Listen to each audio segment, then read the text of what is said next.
Nós estamos lendo do livro Krishna, a Suprema Personalidade de Deus, escrito por Sua Divina Graça, A.C. Bhaktivedanta Swami Prabhupada. Capítulo 59. A liberação do demônio Bhaumasura. A história de Bhaumasura, como ele raptou e fez cativas 16.000 princesas, arrebatando-as dos palácios de vários reis, e como ele foi morto por Krishna, o Senhor Supremo, de caráter maravilhoso, é toda descrita por Shukadev Goswami ao rei Parikshit no Srimad Bhagavatam. De um modo geral, os demônios sempre estão contra os semideuses. Este demônio, Bhaumasura, tendo se tornado muito poderoso, tomou à força a sombrinha do trono do semideus Varuna. Ele também tomou os brincos de Aditi, a mãe dos semideuses. Ele conquistou uma porção do monte celestial Meru e ocupou a região conhecida como Mani Parvata. O rei dos planetas celestiais, Indra, veio então a Dwarka para se queixar de Bhaumasura diante do Sr. Krishna. Ouvindo esta reclamação por parte do rei dos céus, Indra, o Sr. Krishna, acompanhado por sua esposa Satyabhama, partiu imediatamente para a morada de Bhaumasura.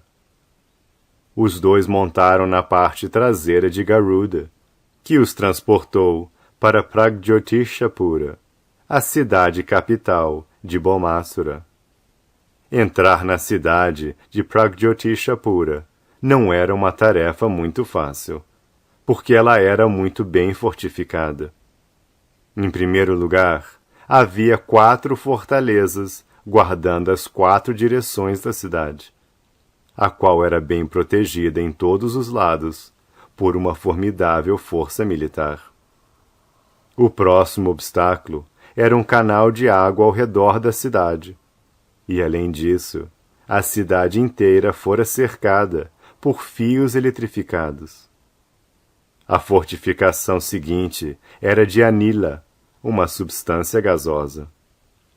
Ademais, havia uma rede de arame farpado, construída por um demônio de nome Mura.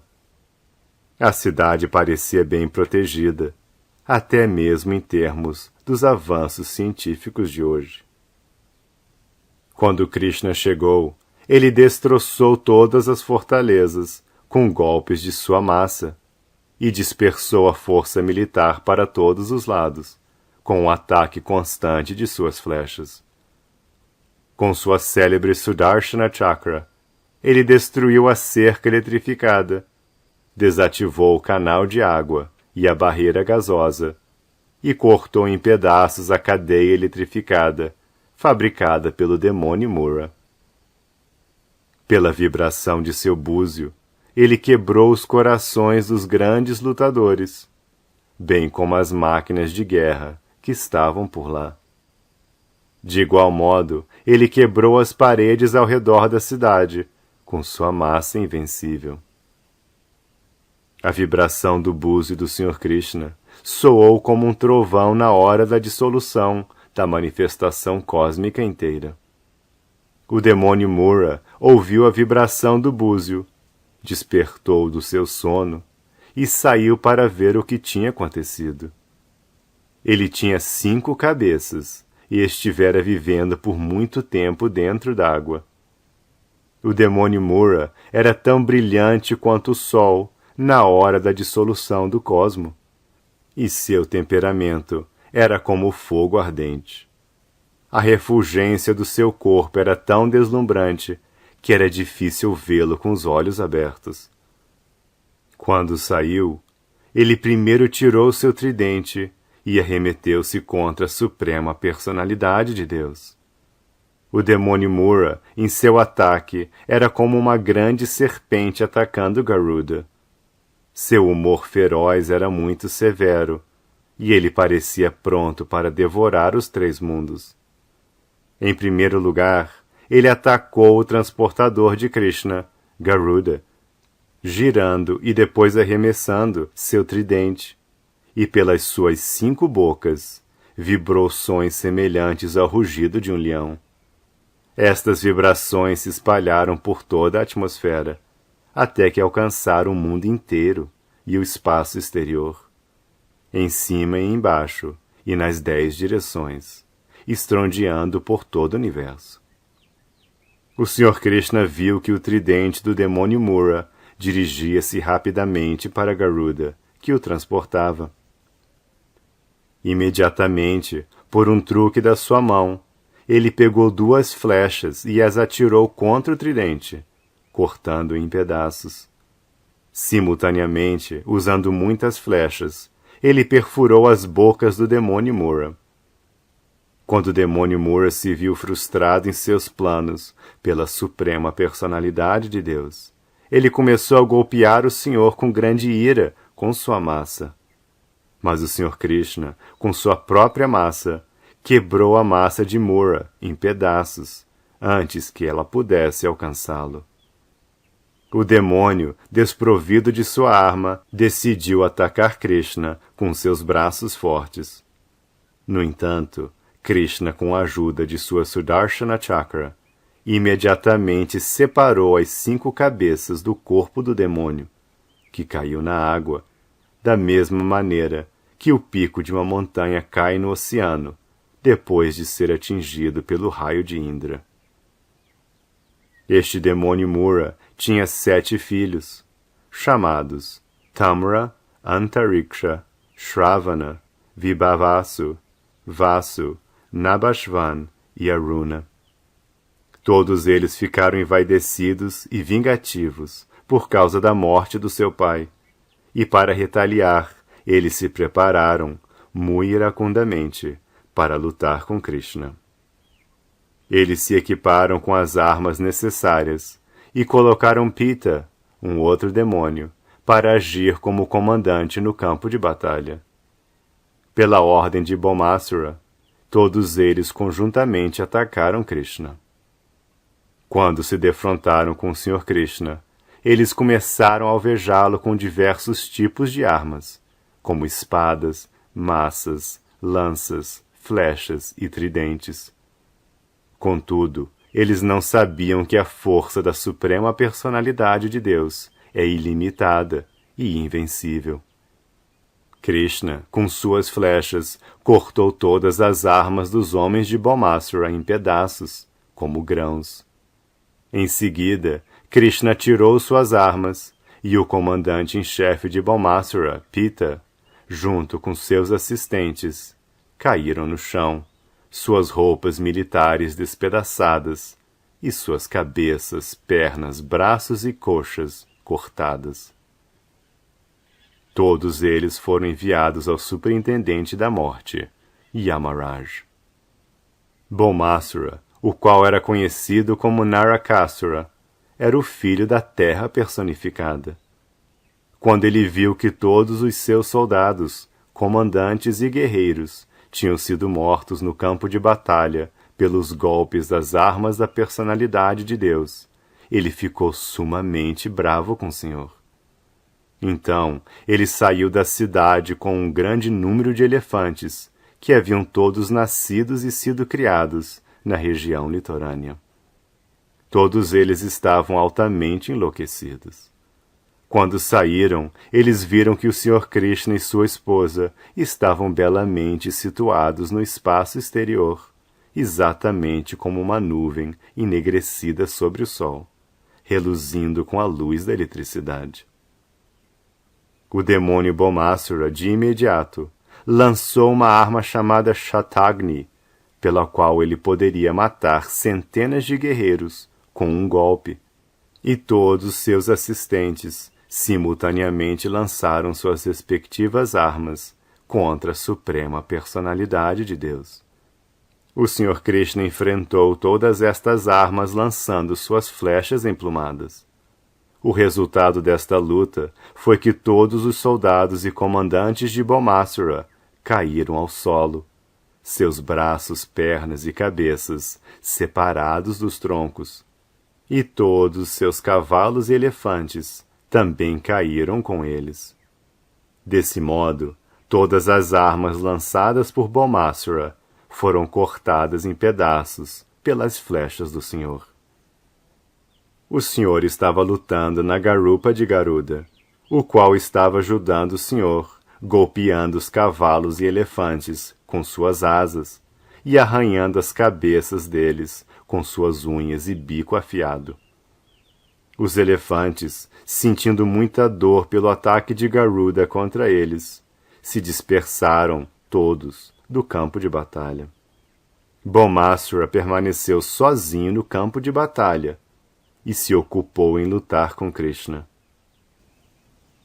Ele viu que Garuda, que transportava Krishna, tinha causado grande perturbação aos seus soldados e elefantes, e com grande ira ele golpeou Garuda com toda a sua força, que desafiou até a força de um raio. Afortunadamente, Garuda não era um pássaro comum, e ele sentiu os golpes desfechados por Balmasura, da mesma maneira que um grande elefante sente o impacto de uma guirlanda de flores. Desta forma, Balmasura entendeu que nenhum dos seus truques agiria sobre Krishna, e ele se deu conta de que todas suas tentativas para matar Krishna seriam frustradas. Entretanto, ele tentou pela última vez, tomando um tridente em sua mão para golpeá-lo. Krishna era tão hábil que antes que Balmasura pudesse lançar seu tridente, a cabeça dele foi decepada pela afiada Sudarshana Chakra. A cabeça dele, iluminada por brincos e um elmo, caiu no campo de batalha. Na ocasião em que Balmasura foi exterminado pelo Sr. Krishna, os parentes de todos os demônios gritaram em decepção, e as pessoas santas glorificaram as atividades guerreiras do Senhor. Aproveitando esta oportunidade, os cidadãos dos planetas celestiais derramaram flores no Senhor. Neste momento, a Terra personificada apareceu diante do Sr. Krishna e o saudou com uma guirlanda de flores Vaijayanti. Então ela devolveu os refulgentes brincos de Aditi, ornados com joias e ouro. Ela também devolveu o guarda-chuva de Varuna, junto com uma valiosa joia que ela dera de presente a Krishna. Depois disso, a Terra personificada ofereceu suas orações a Krishna, a personalidade suprema e mestre do mundo, que sempre é adorado pelos semideuses elevados. Ela prostrou-se em reverência e, em grande êxtase devocional, começou a falar. Deixe-me oferecer minhas respeitosas reverências ao Senhor, que sempre está presente com 4 símbolos, a saber, seu búzio, disco, lótus e massa, e que é o Senhor de todos os semideuses. Por favor, aceite minhas respeitosas reverências. Meu querido Senhor, você é a super-alma, e para satisfazer as aspirações de seus devotos, você desceu à Terra em suas várias encarnações transcendentais, que são apropriadas ao desejo de adoração dos devotos. Por obséquio, aceite minhas respeitosas reverências. Meu querido Senhor, a flor de lótus cresce de seu umbigo, e você sempre está decorado com uma guirlanda de flores de lótus. Seus olhos estão sempre abertos, como as pétalas da flor de lótus, e assim eles são todo atraentes aos olhos dos outros. Seus suaves e delicados pés de lótus são sempre adorados por seus devotos puros, e esses pés de lótus pacificam os corações de lótus deles. Destarte, ofereço-lhe minhas reiteradas respeitosas reverências. Você possui toda a beleza, força, fama, propriedade, conhecimento e renúncia, e é o abrigo de todas as 6 opulências. Embora seja todo penetrante, você apareceu como o filho de Vasudeva. Então, por favor, aceite minhas respeitosas reverências. Você é a personalidade suprema original de Deus e a causa suprema de todas as causas. Só sua onipotência é o reservatório de todo o conhecimento. Deixe-me oferecer-lhe minhas respeitosas reverências. Pessoalmente, você é não nascido. Todavia, você é o Pai da manifestação cósmica inteira, sendo o reservatório e abrigo de todos os tipos de energias. O aparecimento manifestado deste mundo é causado por você, que é tanto a causa e o efeito desta manifestação cósmica. Por favor, então, aceite minhas respeitosas reverências. Meu querido Senhor, quanto aos três deuses, Brahma, Vishnu e Shiva, eles não são independentes de você. Quando há uma necessidade de criar esta manifestação cósmica, você cria o seu aparecimento exaltado de Brahma, e quando deseja manter esta manifestação cósmica, você se expande como o Senhor Vishnu, o reservatório de toda a bondade. De igual modo, você aparece como o Senhor Shiva, mestre do modo da ignorância, e assim dissolve a criação inteira. Você sempre mantém sua posição transcendental, apesar de criar estes três modos da natureza material. Você jamais se enreda nestes modos da natureza, como acontece com as entidades vivas ordinárias. Na verdade, meu Senhor, você é a natureza material, o Pai do universo e o tempo eterno que causou a combinação dos elementos da natureza e a manifestação da criação material. Não obstante, você é sempre transcendental a todas estas atividades materiais. Meu querido Senhor, ó Suprema Personalidade de Deus, eu sei que terra, água, fogo, ar, céu, os 5 objetos dos sentidos, a mente, os sentidos e suas deidades, o egotismo e a energia material total, todas as coisas animadas e inanimadas neste mundo fenomenal, repousam em você. Visto que tudo é produzido por você, nada pode lhe estar separado. Apesar disto, devido à sua posição transcendental, nada material pode ser identificado com sua personalidade. Portanto, tudo é simultaneamente uno consigo e diferente de você. E os filósofos que tentam separar tudo de você estão certamente enganados em seus pontos de vista.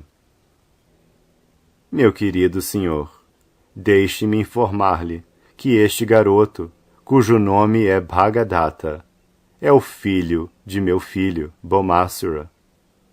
Ele ficou deveras afetado pela horrível situação criada pela morte do pai dele, e ficou muito confuso e amedrontado. Portanto, eu o trouxe para que ele se renda a seus pés de lótus. Imploro a sua onipotência que conceda abrigo a este garoto e o abençoe com seus pés de lótus. Eu o trago até você, de forma que ele possa ser aliviado das reações de todas as atividades pecaminosas do pai dele. Quando o Sr. Krishna ouviu as orações da Mãe Terra, ele imediatamente assegurou-lhe proteção contra todas as situações amedrontadoras. Ele disse a Bhagadatta: não tenha medo algum. Logo após, ele entrou no palácio de Bomasura, o qual era equipado com todos os tipos de opulências. No palácio de Bomasura, o Sr. Krishna viu 16.100 jovens princesas que tinham sido raptadas e eram mantidas cativas lá.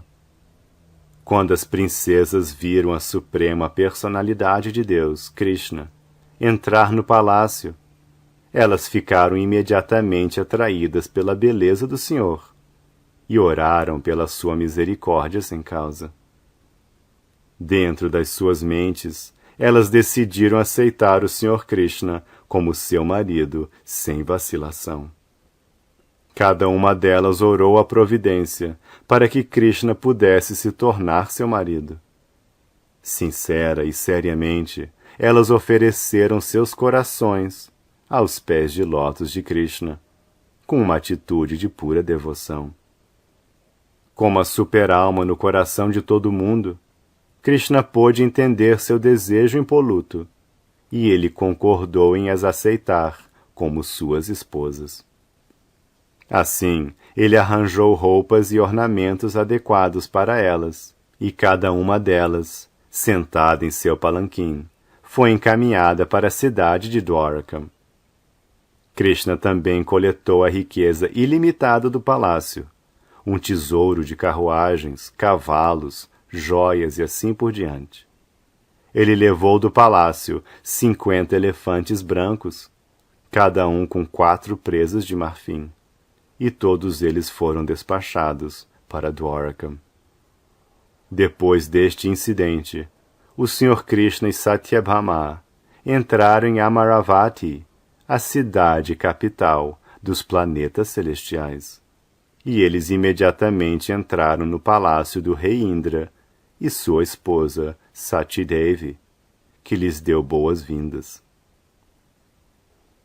Então, Krishna presenteou Indra com os brincos de Aditi. Quando Krishna e Satyabhama estavam voltando da cidade capital de Indra, Satyabhama se lembrou da promessa de Krishna de lhe dar uma árvore parijata. Aproveitando a oportunidade de ter vindo até o reino celestial, ela desarraigou uma árvore parijata e colocou-a nas costas de Garuda. Certa vez, Narda levou uma flor parijata e a deu de presente à esposa principal de Krishna, Sri Rukmini Devi. Por causa disso, Satyabhama desenvolvera um complexo de inferioridade. Ela também queria que Krishna lhe desse uma destas flores. Krishna entendeu a natureza feminina competitiva das suas co-esposas e sorriu. Ele perguntou a Satyabhama: "Por que está pedindo apenas uma flor? Eu gostaria de lhe dar uma árvore inteira de flores parijata." Na verdade, Krishna tinha levado sua esposa Satyabhama de propósito, de forma que ela pudesse colher a parijata com sua própria mão. Mas os cidadãos dos planetas celestiais, inclusive Indra, ficaram muito irritados. Sem permissão, Satyabhama arrancara uma árvore parijata, que não é encontrada no planeta Terra. Indra, junto com outros semideuses, se opuseram a Krishna e Satyabhama por tomarem a árvore.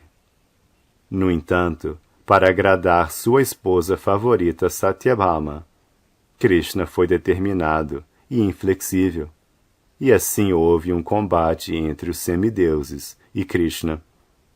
Como sempre, Krishna saiu vitorioso, e ele triunfalmente trouxe a árvore parijata escolhida por sua esposa para este planeta Terra, para Dwaraka. Depois disso, a árvore foi instalada no jardim do palácio de Satyabhama. Por causa desta árvore extraordinária, o jardim da casa de Satyabhama ficou extraordinariamente belo. Como a árvore parijata desceu ao planeta terrestre, a fragrância das flores também veio, e os zangões celestiais migraram para esta terra, à procura de sua fragrância e mel. O comportamento do rei Indra com Krishna não foi muito apreciado pelos grandes sábios, como Shukadev Goswami. Devido à sua misericórdia sem causa, Krishna tinha ido ao reino celestial, Amaravati, para presentear o rei Indra com os brincos da mãe dele, os quais tinham sido tomados por Bhaumasura. e Indra ficara muito alegre em os receber. No entanto, quando uma árvore parijata do reino divino foi levada por Krishna, Indra ofereceu-se para lutar com ele. Isto era egoísmo por parte de Indra. Ele ofereceu sua oração e tocou sua cabeça nos pés de lótus de Krishna. Porém, assim que seu propósito foi servido, ele se tornou uma criatura diferente. Este é o modo dos procedimentos dos homens materialistas, que estão sempre interessados em seu próprio lucro. Para este propósito, eles podem oferecer qualquer tipo de respeito a qualquer um, mas quando o interesse pessoal termina, eles não são mais amigos. Esta natureza egoísta não se encontra apenas entre a classe mais rica de homens neste planeta, mas também em personalidades como Indra e outros semideuses. Muita riqueza torna um homem egoísta. Um homem egoísta não está preparado para assumir a consciência de Krishna e é condenado por grandes devotos, como Shukadeva Goswami. Em outras palavras, a posse de muitas riquezas mundanas é uma desqualificação para o avanço em consciência de Krishna. Depois de derrotar Indra, Krishna fez arranjos para casar-se com as 16.100 mocinhas que trouxera da custódia de Bhaumasura. Expandindo-se em 16.100 formas, ele as desposou simultaneamente em palácios diferentes, no mesmo momento auspicioso. Ele assim estabeleceu a verdade de que Krishna, e ninguém mais, é a suprema personalidade de Deus. Não há nada impossível para Krishna, a suprema personalidade de Deus. Ele é todo-poderoso, onipresente e imperecível, e como tal, não há nada maravilhoso neste passatempo. Todos os palácios das mais de 16.000 rainhas de Krishna estavam repletos com jardins, mobiliário e outras parafernálias, dos quais não havia qualquer paralelo neste mundo. Não há qualquer exagero nesta história do Srimad Bhagavatam. As rainhas de Krishna eram todas expansões da deusa da fortuna, Lakshmiji. Krishna morou com elas em diferentes palácios, e ele as tratou exatamente do mesmo modo que um homem comum trataria sua esposa.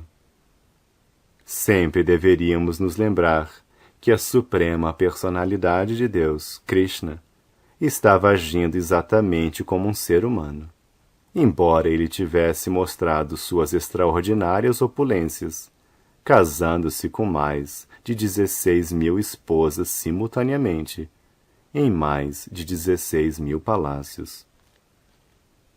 Ele se comportou com elas exatamente como um homem comum, e ele seguiu estritamente a relação entre esposo e esposa requerida nos lares comuns. Então, é muito difícil de entender as características do Brahman Supremo, a personalidade de Deus. Até mesmo os semideuses como Brahma não conseguem sondar os passatempos transcendentais do Senhor. As esposas de Krishna eram tão afortunadas que elas adquiriram a suprema personalidade de Deus como seu marido, embora a personalidade do marido delas fosse desconhecida até mesmo por Brahma e os outros semideuses. Nas suas relações como marido e esposa, Krishna e suas rainhas sorriam, falavam, brincavam, abraçavam-se e assim por diante. E sua relação conjugal desenvolvia-se cada vez mais. Desse modo, Krishna e as rainhas desfrutavam felicidade transcendental na vida doméstica. Embora cada uma e todas as rainhas tivessem milhares de criadas empenhadas para o serviço delas, as rainhas eram pessoalmente atentas no serviço a Krishna. Cada uma delas costumava receber Krishna pessoalmente, quando ele entrava no palácio. Elas se ocupavam em sentá-lo em um sofá agradável, adorando-o com todos os tipos de parafernália, lavando seus pés de lótus com água do Ganges, e lhe oferecendo nozes de bétel, e massageando suas pernas. Assim, elas lhe davam alívio da fadiga que ele sentia depois de estar longe de casa. Elas o abanavam bem, ofereciam-lhe essência de óleo floral fragrante, decoravam-no com guirlandas de flores, arrumavam seu cabelo, pediam-lhe para que se deitasse para descansar, banhavam-no pessoalmente e preparavam pratos saborosos para ele. Cada rainha fazia todas estas coisas sozinha e não contava com a ajuda das criadas. Em outras palavras, Krishna e suas variadas rainhas exibiram nesta terra uma vida doméstica ideal. Neste ponto encerram-se os significados Bhaktivedanta do capítulo 59 de Krishna, intitulado A Liberação do Demônio Bhaumasura.